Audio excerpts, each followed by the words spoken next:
तर राज्याचे दिवंगत नेते अजित पवार यांच्या जयंतीनिमित्त मध्यरात्री 12 वाजता उपमुख्यमंत्री सुनेत्रा पवार आणि जय पवार यांनी बारामती इथल्या विद्याप्रतिष्ठान परिसरातील दादांच्या स्मृतीस्थळी जाऊन पुष्पहार अर्पण करून अभिवादन केलं। यावेळी दादांच्या कार्याचा, राज्याच्या विकासासाठी त्यांनी दिलेल्या योगदानाचा तसंच सर्वसामान्य जनतेच्या कल्याणासाठी केलेल्या अथक कार्याचं स्मरण करण्यात आलं।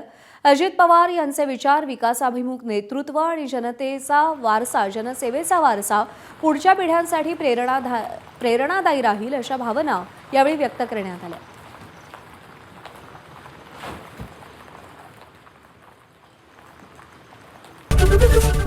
एबीपी माझा, उघडा डोळे बघा नीट।